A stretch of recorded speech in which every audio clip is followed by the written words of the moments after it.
GREM presenta un espacio dedicado a nuestros orígenes. Bienvenidos a una hora para la reflexión de los acontecimientos que forjaron nuestra existencia. Diálogos con la historia. Un espacio dedicado a nuestros orígenes. Encuentros con nuestro pasado. Diálogos con la historia. Muy buenos días, estimados amigos del Grupo Radio Estéreo Mairán. Hoy es sábado 3 de junio de 2023 y es un grato placer darle la más cordial bienvenida esta mañana de historia a nuestro programa número 650, continuo e interrumpido. Gracias, muchas gracias por la oportunidad de convivir a través de esta pasión. Soy Luis Alberto Vázquez Álvarez. En este horrible lugar donde vive la tristeza, no se castiga la delincuencia, se castiga la pobreza. Obra arquitectónica de gran modernidad en su época de construcción, modelo excepcional de vigilancia y sitio donde el dolor no se respetaba al igual que la dignidad humana. Palacio Negro de Lecumberri, para muchos uno de los lugares más tétricos y fatídicos, hoy centro literario de valor histórico excepcionales. Y recuerden, distinguidas damas y caballeros amantes de la historia, que para nosotros escuchar sus opiniones nos enaltece, eleva nuestra calidad humana. Por ello les invitamos a que con toda confianza nos brinden su visión del tema y nos honren con ella. Con mucho agrado damos la más cordial bienvenida a nuestros distinguidos invitados, amigos nuestros ya ampliamente conocidos por todos ustedes por su amor por la historia y el gusto por compartirla. Ignacio Alfonso Salcido Dávila, licenciado en Derecho y maestro en Derechos Humanos, dedicado al libre ejercicio de la abogacía. Doctor, muchas gracias por la invitación. De nuevo, Carlos Huerta, un gusto saludarte. Muy buenos días al auditorio. Muchas gracias por escucharnos. Carlos Humberto Huerta Ochoa, licenciado en Derecho, maestro también en Derecho, catedrático universitario y abogado consultor con acentuación en amparo. Hola, ¿qué tal? Estimado radioescuchas, doctor Luis Alberto, amigo Nacho, bienvenidos en este primer sábado de junio del 2023. Y bueno, vamos a tener como música de fondo Va Pensiero o El coro de los esclavos de la ópera Nabucco de Giuseppe Verdi, muy apropiado por los sueños de libertad y de regresar con los suyos que tenían los que estaban allí en ese coro y de los que vamos a hablar. Y bueno, precisamente Carlos Humberto Huerta Ochoa nos va a platicar un poco sobre lo que serían las prisiones históricamente hablando. Adelante, por favor, Carlos. Gracias, doctor. Y quiero empezar esta plática haciendo un reconocimiento, un trabajo escolar que se hizo por la clase Mi Tercera Generación de Delitos, en particular federal, allá en La Ibero, año 2010. Ahora, distinguidos abogados, me refiero a Alejandro Vázquez Alonso y Cristian Alan Guerrero Aguilar, que hablaron precisamente el tema de centros penitenciarios especiales. No voy a poner todas las diapositivas, pero voy a abordar los antecedentes, que es donde se toman precisamente para el basamento de este programa. Acá este grupo citaron un poquito una frase de un penalista que es Eugenio Cuello Calón, al definir la pena de prisión. Dice: una vez consistió en una mera reclusión, y hacen alusiones a varios tipos de reclusiones. Por ejemplo, las penas eclesiásticas bajo el derecho canónico, cuando los monjes, los sacerdotes y cualquier orden religiosa cometía alguna falta o delito eclesiástico, precisamente la reclusión eran precisamente los monasterios. Y era una pena de aislamiento y una pena de silencio. ¿Para qué? Para reflexionar, para un autoconocimiento respecto de la falta, delito y, por qué no decirlo, pecado cometido en agravio del clero eclesiástico, de la sociedad y de para con Dios. Y de ahí después, en la evolución de los siguientes siglos, nos encontramos una serie de edificios icónicos y los que nos vamos a tomar como referencia, para los cuales diríamos: ¿y por qué no en México? ¿Por qué no pudo haber algo igual? No, ¿por qué no pudo haber existido, algo igual? Estamos hablando de la Torre de Londres, que fue precisamente un edificio anexo a un palacio. La Bastilla en París, que era una fortaleza. La Torre de los Templarios, del Temple, que era palacio y tesorería. ¿Y qué podemos decir nosotros de acá en toda América Latina y parte de Europa, de aquellos lugares donde tuvieron sus centros de tortura la Inquisición del Santo Oficio? ¿Cuántas veces no se practicaban ordalías? Y déjense los explico a los que no son abogados. Una ordalía es una serie de pruebas, según esto encaminadas a llegar a la verdad si la persona juzgada o señalada había cometido alguna herejía. Una de esas absurdos era que si le aventaban agua y no se mojaba, y no se mojaba, quiere decir que era inocente, santo y puro, y se mojaba, pues era culpable. Y así una serie de prácticas, pues nada humanitarias, nada observadoras de lo que son los principios de derechos humanos y fundamentales. Había otras prisiones enigmáticas, como ya hablando del siglo XX, estaremos hablando de Alcatraz, ya estaremos hablando de otro tipo de prisiones federales, especializadas, ¿por qué no? Reuters en Estados Unidos, Guantánamo en aquella parte de Cuba, y recientemente clausuradas y ahora quedadas como un museo, pues lo que era el Centro Penitenciario Federal de las Islas Marianas.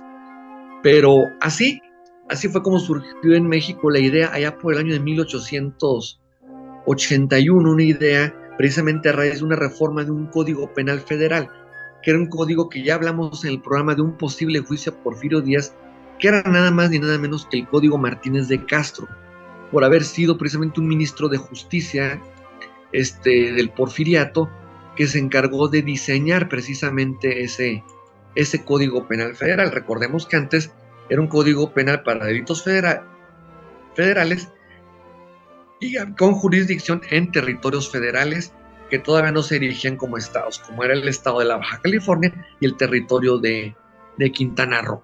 Entonces, en ese código, precisamente el Código Martínez de Castro, se hablaba como una prisión, como una consecuencia de la aplicación de una pena, no como en años recientes se hablaría de un sistema de readaptación social, de tratar a la persona ya sentenciada, encontrada culpable del delito, como una persona no con fines de readaptar. Si tú cometiste un delito, causaste un daño a la sociedad, y más allá de la condena de pena de prisión a una reparación del daño, pensar en una reinserción a la sociedad, habiéndolo privado de su libertad y del ejercicio y goce de ciertos derechos durante esos años. Entonces, no eran tan, como dicen las escuelas modernas filosóficas del derecho penal, no eran ni causalistas, ni finalistas, ni conductistas, ni funcionalistas. Simplemente era una consecuencia jurídica del derecho, y bajo la premisa de que precisamente el derecho penal tenía que ser ejemplificativo. Entonces, con el mal ejemplo, así se sancionaba para, según esto, evitar o prevenir la comisión de más delitos. Entonces, bajo esa reforma, bueno, el Código Martínez de Castro, en los artículos correspondientes a la pena de prisión, no decía construyan una prisión especializada, no, simplemente pasaba de las ergástulas, conocidas también como las cárceles locales municipales, a un centro un poquito ya más, vamos a decir, más especializado, un poquito más de grandes dimensiones, donde aglutinar esa población. Entonces, se tardó mucho, prácticamente unos 15, 20 años en construirse, hasta que finalizó precisamente iniciando el siglo XX, el año de 1900, ahí se inaugura. Inicialmente el aforo estaba proyectado a 996 reclusos, y como vemos en la historia, pues en la historia de los que hemos trabajado en materia penal y los que trabajamos de secretarios en los juzgados penales, como fue mi caso en el sistema tradicional, pues todos sabíamos de que había una sobrepoblación en todos los penales, no se escapaba de ninguna entidad federativa, y siendo realistas y objetivos, había una sobrepoblación, pero debido, ¿saben a qué? A un convenio de los sistemas penitenciarios estatales con el gobierno federal para compartir jurisdicción. Es decir, no tengo yo presupuesto federal para hacer un centro penitenciario, un ceferezo como los conocemos ahora, entonces era concurrente, entonces se hacían convenios para que nos convidaran, que nosotros como gobiernos estatales convidáramos un espacio para los federales, que lamentablemente eran la gran mayoría en la población penitenciaria. Entonces, en aquellos años, imagínense, ese incipiente siglo XX, porque había 3 tipos de poblaciones supuestamente separados, que era los varones, las mujeres y los menores de edad, que en aquel tiempo se les decía inimputables. Ahora se habla de un concepto de justicia para adolescentes, pero lejos de una reinserción o readaptación social, en los hechos, la verdad, se volvieron escuelas del crimen. Entonces, estamos hablando que a principios de siglo se proyectó para un aforo de 996 reclusos en esas categorías. Proporcionalmente, en la práctica llegaron a tener población hasta arriba de 2.000 o 3.000 internos. Y pareciera que fuera una política criminal, una consigna en los jueces, de que prácticamente todo mundo fuera a prisión sin atender las particularidades del caso, pues trajo ese tipo de situaciones. Inicialmente las prisiones eran pues una cama o dos para compartir con otro prisionero más, su retrete y un área separada de regaderas y demás, pero en los hechos pues, sabíamos que estaban sobresaturados en cuanto a esa población. Entonces, ese es el mensaje que nos deja esta historia, esa legislación penal vigente en aquella época, y en la práctica pues no era muy distinta a las otras prisiones históricas que he mencionado. Malos tratos, azotes, tortura, intimidación, extorsión, tráfico de influencias, los ahora llamados modernamente autogobiernos ya se daban desde aquella época, y también la persecución de muchos personajes políticos que se oponían al régimen. Ya a lo largo del programa iremos viendo las incidencias y demás. Me adelanto un poquito. Es precisamente en Lecumberri donde se filma la saga de Pepe el Toro, empezando con Nosotros los Pobres. Son escenarios reales.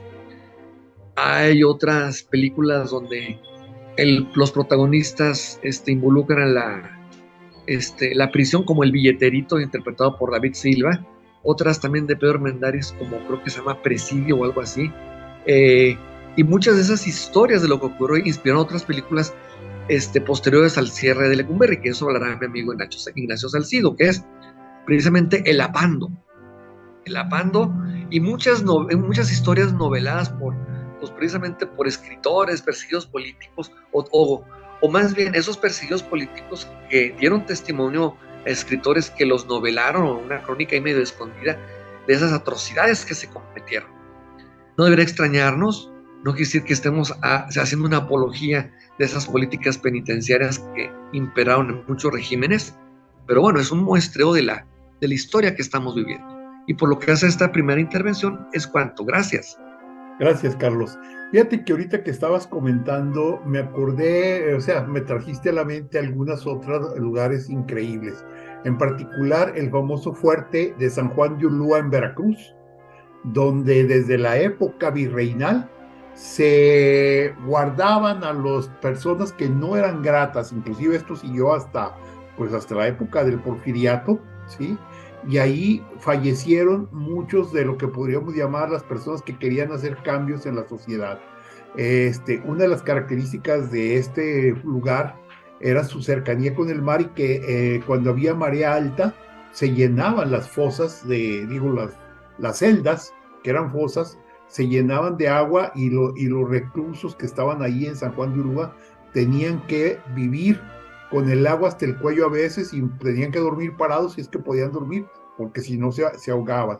Y ese sería uno de los muchos casos en donde encontramos diferentes situaciones de cárceles, de presa, muchos lugares como por ejemplo los sótanos de palacios. Recordamos otra obra también de Francia, que es el famoso caso de la máscara de hierro, sí, que se supone que corresponde a una época en la cual había una serie de luchas de poder entre, ya que mencionaste la torre de Londres, que también era un lugar donde se ejecutaba inclusive a reyes y demás.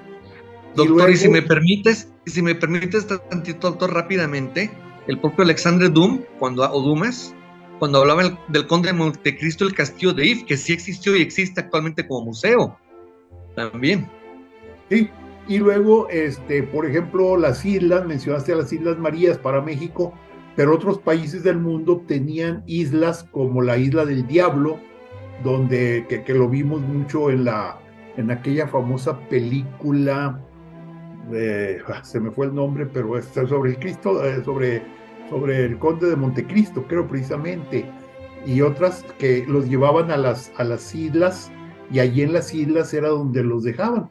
Y aquí una posible, en la época del Porfiriato, que no era exactamente una prisión, pero que valía como tal, era la de Valle Nacional. Pero bueno, vamos a hacer una breve pausa, y cuando regresemos yo le pediría al licenciado a Ignacio Alfonso Salcido Dávila que nos hable ya más concretamente sobre lo que es el concepto de castigar desde el punto de vista jurídico, desde el punto de vista social, y un poco de la historia de Lecumberri, del Palacio Negro de Lecumberri. Vamos a hacer una breve pausa y continuamos platicando en un momento. El diálogo continúa después de esta pausa. Escúchanos en línea a través de www.noticierosgrem.com.mx. Diálogos con la historia. Q 91.1 FM. Es tiempo de continuar dialogando con la historia. Escúchanos en línea a través de www.noticierosgrem.com.mx. Diálogos con la historia.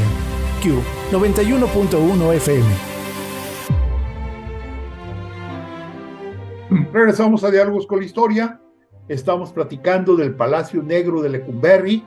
Con nosotros Carlos Humberto Huerta Ochoa e Ignacio Alfonso Salcido Dávila, a quien le vamos a pedir que nos comente acerca de los principios jurídicos de las prisiones y también de la historia de Lecumberri.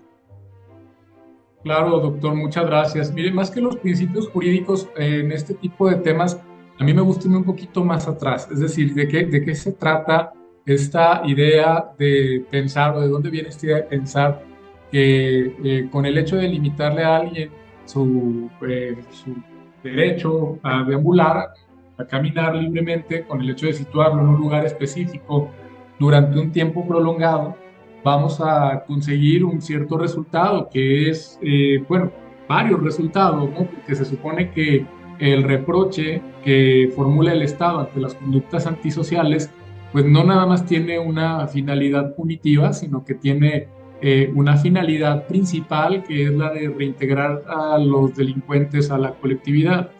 Pero, ¿cuál es la idea o la justificación, tanto moral como filosófica como racional, de la que se parte para poder afirmar esa cuestión? Y podríamos decir, bueno, lo que pasa es que las prisiones se han venido utilizando como medios de reinserción desde hace alrededor de, ¿qué será?, 200 años, porque hubo un inglés que elaboró un texto que dictaminó el estado de las prisiones en Inglaterra y el país de Gales, el famosísimo John Howard, y a partir de allí todos los estados comenzaron a tomar bases para hacer de las prisiones un mecanismo de reinserción, porque antes pues había condiciones insalubres e inhumanas, y por eso es que se ha adoptado a nivel internacional esta modalidad, aparte para evitar otra clase de penas, como eran las penas corporales, la mutilación, quizá el destierro, penas humillantes o inclusive penas trascendentales que tenían que ver con la familia de los delincuentes. Pero al margen de eso, doctor, creo que podríamos decir que hay que partir por el hecho de definir si el delincuente es un producto de la sociedad, o más bien es un agente anómalo provocado por sí mismo. Y mi opinión muy personal es que el crecimiento tan exponencial de la colectividad en las últimas etapas de la historia es lo que ha llevado a los seres humanos a conglomerarse en entes urbanos. Incluso podemos hacer un análisis histórico de cuántas personas vivían en ciudades hace 200 años y cuántas lo hacen ahora, y se ha incrementado en un porcentaje altísimo la gente que actualmente convive en ciudades. Esta convivencia conglomerada genera muchos problemas. ¿Por qué? Porque no podemos olvidar que nuestra naturaleza biológica es exactamente la misma que la de los cazadores-recolectores de hace 20,000 años. Si naciera ahorita una persona, un Homo sapiens de hace 20,000 años, sería un ser humano funcional. O sea, de ese tamaño es la ausencia de modificaciones a nuestras bases biológicas. Pero ¿cuál es el tema? Que nosotros no hemos dejado de ser esos animales biológicos que tienen el cuerpo y la mente diseñados para una convivencia con un grupo pequeño, para generar cohesión en una tribu y para dedicar el día a la caza, a la recolección y a la procreación.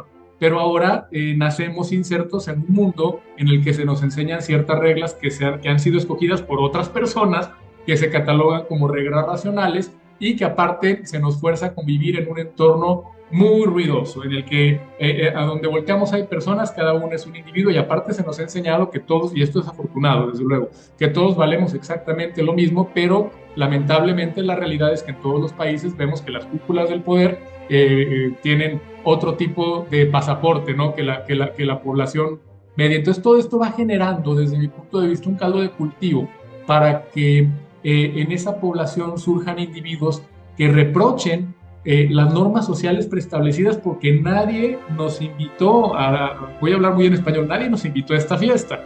Entonces nacemos insertos y habrá quienes digan, es que estas reglas no son para mí, yo no las escogí y yo decido vivir de esta otra forma. Entonces el conglomerado social toma como fundamentación el hecho de decir, somos muchos, somos más, y así nos funciona, y a ti que no estás de acuerdo con estas reglas, te voy a castigar. Y los castigos, pues como comentamos, podían ser de muchas índoles, incluso castigos que implicaban pérdida de la vida. De hecho, nos tocó a nosotros todavía, de hecho muy reciente, obviamente tomado como una perspectiva histórica de todo el tiempo que lleva nuestro país, pues la abolición de la pena de muerte, porque todavía estaba prevista en la Constitución de nuestro país hasta hace no mucho. Pero a lo que quiero llegar con esto es, ¿realmente será que el hecho de encerrar a una persona provoca que haya menos delitos y que los individuos que son sujetos de estas penas se reinserten a la sociedad? Pues la realidad de las cosas es que la experiencia enseña que no. Las penas de prisión provocan muchísimos problemas. Desde el momento en el que una persona está recluida en una cárcel, empieza a sufrir consecuencias psicológicas negativas, y pueden ser especialmente graves si la reclusión se prolonga durante graves periodos de tiempo. Uno de los primeros efectos es el estrés, es normal, la ansiedad y todo esto relacionado con un ambiente hostil y la incertidumbre sobre el futuro. Después puede empezar a provocarse una sensación de aislamiento y de soledad que pone en riesgo la salud mental del preso. Entonces veamos, es una persona que ya tenía conductas antisociales, ahora lo recluimos y ahora también ya le estamos añadiendo problemas mentales. Otro efecto psicológico común es la depresión, que puede ser causada por la falta de libertad y la sensación de haber perdido el control sobre las decisiones de la vida. La falta de estimulación de actividades que dan sentido a la vida diaria también puede llevar a la pérdida de interés por la vida cotidiana y síntomas de apatía y de desesperanza.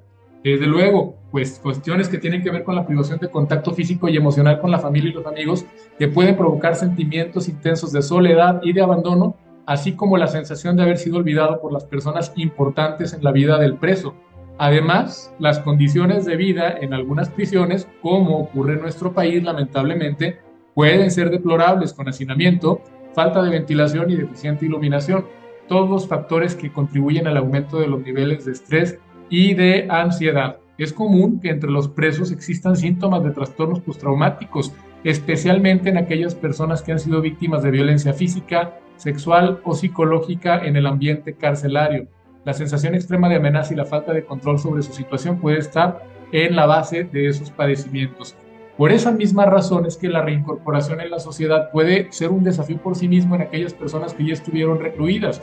Los cambios en la rutina y los cambios de hábitat, junto con una dificultad para encontrar un trabajo, porque esta es otra cuestión, doctor, seamos realistas. Lo primero que se pide, todavía hasta fecha reciente, carta de no antecedentes penales, en muchos trabajos, ¿no? Cada vez es menos, pero lamentablemente es una realidad, y aunque no se pida, el hecho de que se sepa que una persona purgó prisión, ya le coloca una bandera roja en relación al resto de la sociedad, cuando debería de ser al contrario, porque si esa persona ya purgó una pena de prisión, pues es un graduado y un rehabilitado, pero lamentablemente eso no es así. En síntesis, la reclusión en cárceles puede provocar una amplia gama de trastornos emocionales y psicológicos, sobre todo si la estancia del preso dentro de la cárcel es larga en tiempo. Las condiciones de vida en muchas prisiones, junto con la sensación de aislamiento, falta de contacto con el mundo exterior, la violencia y la falta de control emocional, pueden tener graves consecuencias para la salud mental de los reclusos. Entonces podemos concluir que la prisión definitivamente por sí misma no es un medio eficaz, debería de ser una última instancia, pero última entre las últimas, sobre todo ¿por qué? Porque ya tenemos elementos tecnológicos que nos permiten monitorear la conducta de una persona y desde luego creo, entonces siempre hay que ver cuál es el grado de intervención o intromisión que se va a tener en la vida de una persona. Creo que es menos indignante para una persona que está ya justificado en cosa juzgada que cometió un delito el hecho de monitorearlo 24/7 para conocer cuáles son sus patrones de conducta y prevenir cualquier riesgo de reincidencia, que el hecho de tenerlo aprisionado y aparte que sea una carga para la colectividad y aparte que se le provoquen trastornos psiquiátricos o psicológicos. Hablando ya en concreto del tema de este programa, que es precisamente una prisión y es de donde surge esta breve disertación sobre la justificación o no de las penas de prisión, pues hablemos de el Palacio de Lecumberri. El edificio se encuentra ubicado al noreste de la Ciudad de México, en la delegación Venustiano Carranza, en la Cuchilla de San Lázaro. Fue inaugurado por el presidente Porfirio Díaz el día 29 de septiembre de 1900. Era una obra en la que Porfirio Díaz puso mucho esfuerzo porque le gustaba mucho la arquitectura francesa y entonces cuidó personalmente los detalles de esta gran edificación. Se llama Lecumberri debido a que se construyó en tierras que antiguamente pertenecían a un español con ese apellido. Poco antes de ser inaugurado se inundó porque está muy cerca de un canal de aguas negras. Eso ennegreció su fachada de cantera y de esa manera se inició su mote, que obviamente con posterioridad se le confirmó, pero bajo la acepción negro, como una cuestión de oscuridad en cuanto a los acontecimientos que ocurrían dentro de ese edificio. Los planes para poder iniciar la construcción del palacio comenzaron en el año de 1881. El proyecto fue encomendado a José Ifli Mantur, Miguel Macedo, Joaquín Alcalde y Luis Malanco. El sistema estaba dividido en 3 etapas. Aislamiento celular diurno, que incitara a la autorreflexión, un periodo de vida común de día, ocupándose del trabajo y de la escuela, y aislamiento nuevamente por la noche. Está diseñado bajo un principio de arquitectura que se denomina panóptico. Panóptico significa, me imagino que tiene la etimología de pan, de todo, y óptico de tener la capacidad de ver, y panóptico es poder verlo todo, pero sin ser visto. Entonces estaba diseñado de tal forma que los celadores tenían esta capacidad de vigilar la totalidad de la prisión desde puntos específicos, pero sin que los reos se dieran cuenta de que estaban siendo vigilados. Fue planeada para albergar una población de 800 varones, 180 mujeres y 400 menores de edad. Había 804 celdas, talleres, enfermería, cocina y panadería. Tenía un área de gobierno, servicio de salas, entre otros. En 1908 se autorizó la ampliación de la construcción, en donde originalmente tenía una capacidad de 996 internos. Pero miren justo lo que comentábamos, el hacinamiento. Para 1971 había nada más y nada menos que 3.800 internos, es decir, más de 3 veces más de lo que estaba diseñada, 4 veces más de lo que estaba diseñada para albergar. Contaba con 13 crujías o dormitorios que tenían celdas para un solo preso con cama y servicio de sanitario. Y el diseño estaba comprendido con una forma que asimilaba una estrella de 7 brazos, y en el edificio principal estaban integrados por los dormitorios que iban de la A a la G. Y aquí también hay una cuestión que tiene cierto contexto histórico, que la crujía o dormitorio, había una que era el ala J, y era en la que se recluían a las personas que tenían preferencia sexual por su mismo sexo, y de allí viene esta acepción que actualmente tiene una connotación peyorativa que no la voy a decir, pero es el masculino de la letra J. El palacio se construyó bajo las normas del Código Penal de 1871. El encargado de construirlo fue el arquitecto Torres Toija, que era director de obras públicas del Porfiriato, en conjunto con el ingeniero militar Miguel Quintana, que fue director de obra y el costo de aquella época fue de 2.396.000 pesos. Se tuvo que, obviamente, cuando se trata de una edificación en la que va a haber muchas personas, pues también va a haber mucha necesidad de drenar tanto agua al interior como al exterior, entonces se tuvo que hacer un gran canal de desagüe, que fue el primero en concluirse para evitar las inundaciones, y aún así, lo primero que ocurre es una inundación. Doctor, es un tema muy interesante de las penas de prisión, de las prisiones en particular, de cómo en la historia humana se han reprochado las conductas antisociales y de cómo incluso los edificios destinados a estos fines pues tienen una cierta connotación artística, de enviar un cierto mensaje. Si uno ve la prisión de Lecumberri, ahora Archivo General de la Nación, pues ciertamente es un lugar en el que uno no quisiera estar porque tiene toda la apariencia de que entrando uno ahí ya no sale. Pero lo cierto, y como lo vamos a platicar en el bloque siguiente, es que quien salió allí, y salió no por la puerta grande, pero figuradamente sí, es alguien que emuló antes, o más bien fue pionero, en un método de escape muy famoso que reprodujo el Chapo Guzmán, y que eso fue uno de los alicientes para que concluyera sus funciones de prisión, doctor. Gracias, muy interesante, Nacho, realmente muy, muy atractivo esta línea de presentación. Y bueno, vamos a hacer una breve pausa y al regresar yo creo que podremos platicar acerca de aquellos personajes famosos que estuvieron en Lecumberri antes de que se cerrara y que fueron realmente personajes muy, muy interesantes. Vamos a hacer una breve pausa y continuamos. El diálogo continúa después de esta pausa. Escúchanos en línea a través de www.noticierosgrem.com.mx. Diálogos con la historia. Q 91.1 FM. Es tiempo de continuar dialogando con la historia. Escúchanos en línea a través de www.noticierosgrem.com.mx. Diálogos con la historia. Q 91.1 FM. Regresamos a Diálogos con la Historia. Hoy el tema nuestro es el Palacio Negro de Lecumberri. Estamos platicando de este lugar terrible, tétrico. Al principio yo mencionaba aquella frase tan famosa de ese lugar. En este terrible lugar donde vive la tristeza, no se castiga la delincuencia, se castiga la pobreza.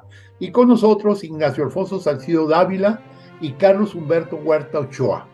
Y bueno, a Carlos yo le voy a invitar porque no solamente había delincuentes comunes y corrientes, también fue un lugar donde se llevaron a diferentes políticos, Carlos. Así es, doctor. Bueno, vamos a hablar primero que nada de un tremendo incidente con el que concluye la famosa decena trágica, que es cuando son separados, secuestrados y separados de su cargo el mártir, el apóstol de la democracia, Francisco I. Madero, y su vicepresidente José María Pino Suárez, por Victoriano Huerta, con el que no tengo nada que ver, y se genera precisamente esa situación de que están encerrados, los obligan a firmar sus renuncias y son escoltados hasta la vuelta y son ejecutados como una forma muy, muy cobarde, con tiros en la cabeza. Quedan ahí a la vuelta de Lecumberri sus cuerpos y inclusive temporalmente estuvieron sepultados ahí en ese palacio negro y oscuro. Y la persecución, como que eso fue, pienso yo, que el punto de referencia para seguir aprisionando a rebeldes políticos. Comentábamos antes de la grabación del programa de lo que era un delito que estuvo vigente durante muchos años hasta que llegó la amnistía del 78-77, que era el delito de disolución social. El delito de disolución social te colocabas automáticamente por el solo hecho de manifestar tu expresión en contra del gobierno. Esto era una forma de rebelión, de atentar, y en ipso facto ya cometías ese delito y eras digno de una pena de prisión bastante severa, como se dijo antes por Nacho, una pena trascendental. Entonces, muchas persecuciones políticas, y yo quiero hablar de referencia de dos líderes de izquierda, Valentín Campa y Demetrio Vallejo.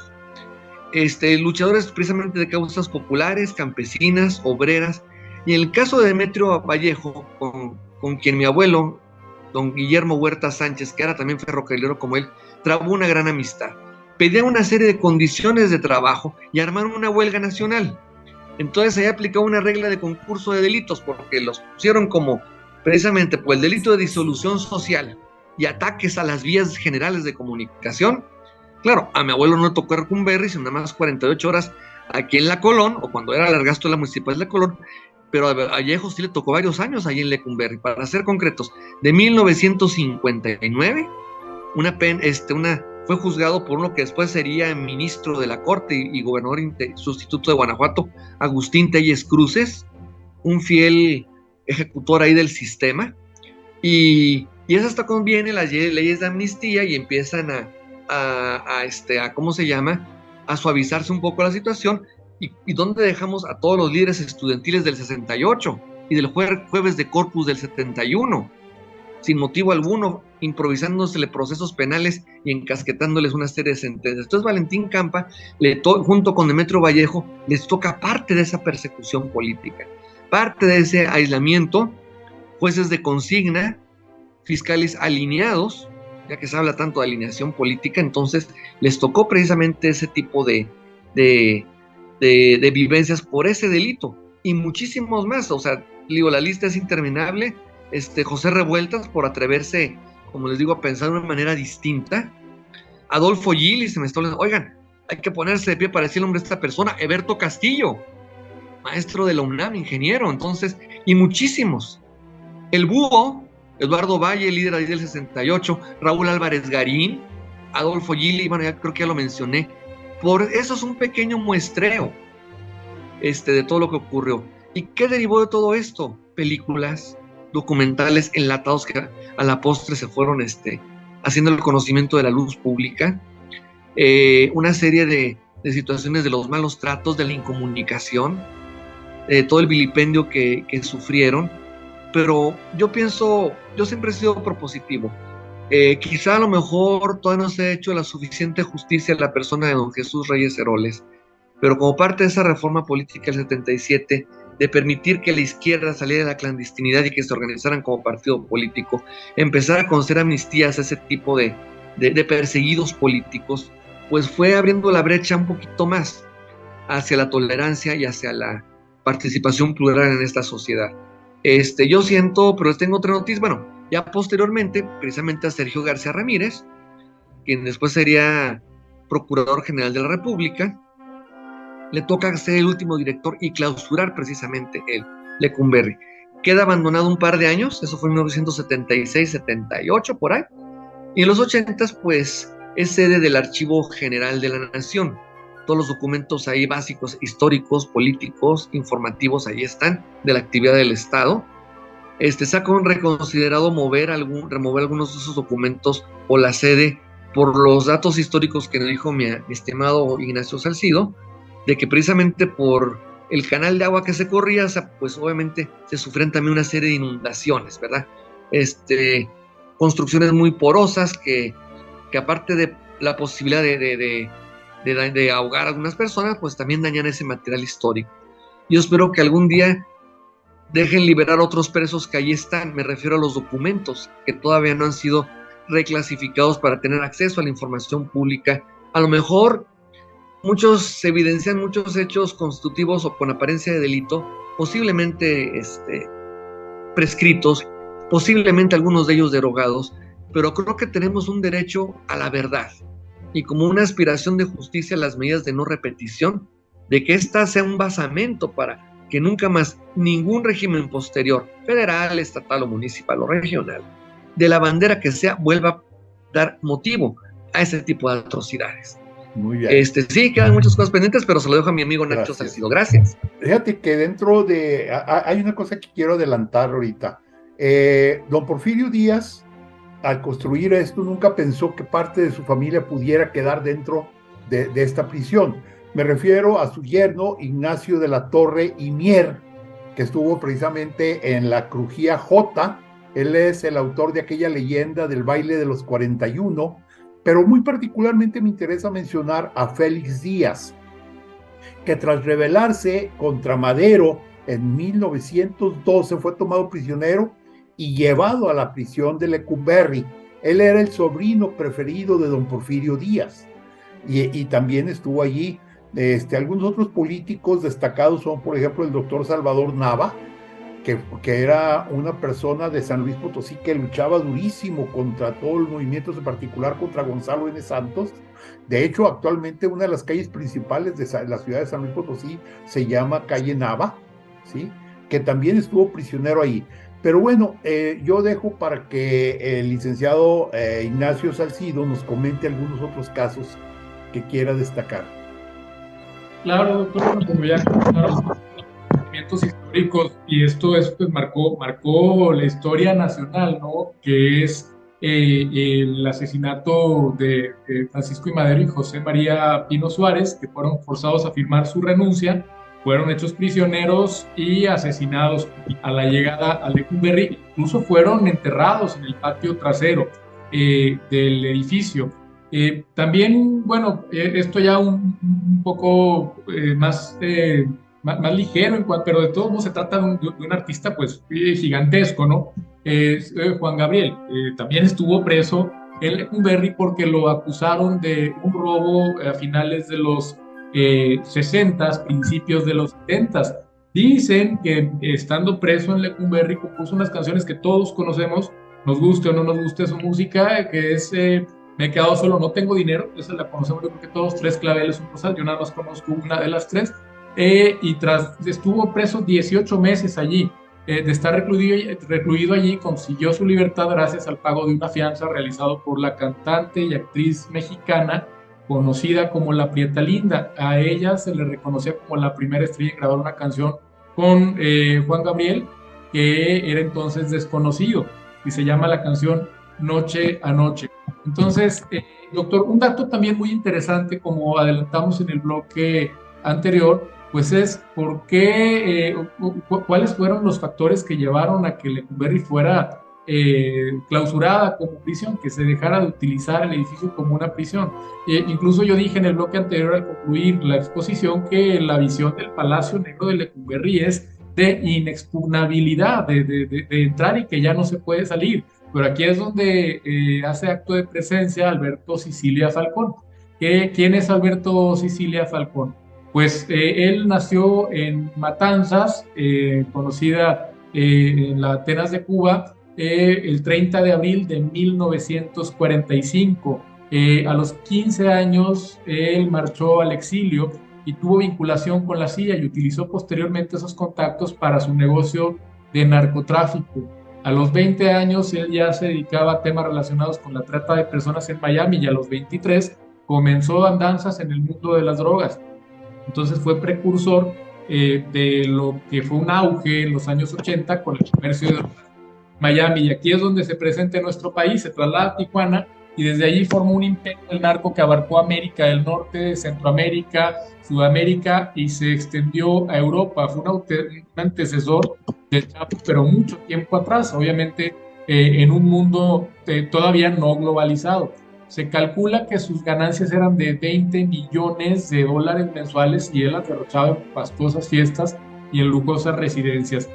Aquí una joya de esas que nos tiene acostumbrados Estados Unidos, ¿no? Sicilia Falcón fue contactado a finales de los 60 o inicios de los 70 con el propósito de que, utilizando sus conexiones e influencias, se convirtiera en un suministrador de armas para las guerrillas comunistas y las bandas paramilitares que estaban floreciendo en Centroamérica. Pues imaginémonos, ¿no? O sea, creo que la máxima de estas autoridades es el fin justifica sus medios, pero en su máxima expresión. A principios de julio del 75, y aquí es donde ya encontramos el punto de encuentro sobre el tema de este programa, es aprendido en la lujosa residencia que poseía en la colonia del Pedregal, y después de fuertes presiones, que es una forma eufemística de decir que fue torturado, confesó sus crímenes y sus relaciones con la CIA, y de inmediato lo trasladaron para el temido penal de Lecumberri. Bienvenidos de nuevo a nuestro tema, y en esa cárcel organizó una escapada que también lo inscribe como un antecesor del Chapo, no solamente entonces por forjar un imperio del narcotráfico continental o incluso mundial, sino que se fugó del Palacio Negro de Lecumberri el día 26 de abril de 1976. ¿Y cómo se fugó? Pues a través de un túnel que fue perforado durante 2 meses y que contaba con 80 centímetros de ancho, 40 metros de largo, y ese túnel conectaba una casa que se encontraba en Tercera Cerrada número 25 de San Antonio Tomatlán, en la colonia Juan Polainas, con la celda número 30 en la crujía L. Y en ese inmueble, en el inmueble al que derivaba el túnel, se encontraron herramientas, placas de acero que soportaban la excavación, instalación eléctrica, carretillas, guantes, ceguetas, taladros, picos, palas, barretas, entonces todo lo necesario para hacer ese túnel. Obviamente esa fuga fue un escándalo, fue materia de primeras planas en todos los diarios, y como una manera de aliviar, obviamente, de control de daños de esta cuestión tan humillante, porque la verdad es que para un gobierno, me imagino que, y lo acabamos de vivir, ¿no? Le tocó entre otras cuestiones que demeritaron su gobierno a Peña Nieto, que es la fuga del Chapo Guzmán, y obviamente pues eso deslegitima al poder público, que un individuo sea capaz de retar al Estado en los lugares que se supone que son lo más seguro para mantener a las personas antisociales lejos de la colectividad, al margen de que sea o no una medida ideal, de lo que comentaba. Entonces, ¿cuál es el control de daños? Pues se clausura la prisión y posteriormente se convierte en el Archivo General de la Nación, y actualmente incluso no nada más en un museo, sino que en un lugar en el que se hacen exposiciones artísticas de muchas índoles. Entonces, doctor, pues un tema muy interesante, hablar sobre una de las prisiones más icónicas del país, que no por ser una de las más icónicas y por tener una belleza arquitectónica brutal, se escapa de los vicios de las prisiones nacionales por las que todas han pasado, pero nos deja como quiera un aprendizaje grande y relatos pues muy interesantes para compartir con nuestro auditorio. Gracias, muchas gracias, Nacho, muy amable. Algunos artistas que estuvieron prisioneros en Lecumberri destacan en este caso David Alfaro Siqueiros, el pintor, y José Agustín, uno de los grandes literatos de la famosa mafia literaria de la Ciudad de México. Hay otros personajes muy especiales, por ejemplo, el primer asesino en serie mexicano, Goyo Cárdenas, el estrangulador de Tacuba. También estuvo ahí Francisco Guerrero, el chalequero, que así se le conocía, e Higinio Sobera, el pelón Sobera, entre otros varios. También vale la pena destacar algunos casos especiales, como por ejemplo, allí estuvo prisionero Ramón Mercader. ¿Quién fue Ramón Mercader? El asesino de León Trotsky, que vino precisamente a acabar con este genio del ruso que vivía aquí en México. Otro personaje también interesante fue Rafael Pérez Hernández. Tal vez el nombre no le suene mucho, pero ahorita que diga quién era, fue el creador del famoso Castillo de la Pureza, ¿sí? Estuvo también Guillermo Lepe, quien asesinó al artista Agustín de Anda. Guillermo Lepe era el padre de Ana Berta Lepe, ¿sí? Y también como artistas estuvo Pedro Infante ahí. Ya nos platicaba Carlos Huerta hace un momento sobre que allí se filmó la película de Pepe el Toro, ¿sí? Y bueno, pues quedan muchos detalles. Se nos acabó el tiempo. Yo quiero agradecerles a Ignacio Alfonso Salcido Dávila su participación. Muchísimas gracias. Muchas gracias a Carlos Humberto Huerta Ochoa. Y para la próxima semana, pues el tema que tendremos será el Castillo de Chapultepec. Gracias a mi compañera Claudia Martínez Martel en la coordinación general, a mi compañero Roberto Ríos en la dirección de grabación, y a ustedes, estimadas amigas, amigos, los esperamos el próximo sábado 10 de junio. Muchas gracias, muy buenos días, muy feliz fin de semana.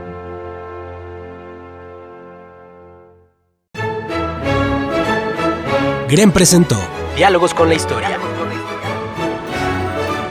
La charla concluye por esta semana, pero nuestra raíz es extensa, por lo que te invitamos a debatir el tema en nuestra próxima emisión. Encuentros con nuestro pasado. Diálogos con la Historia.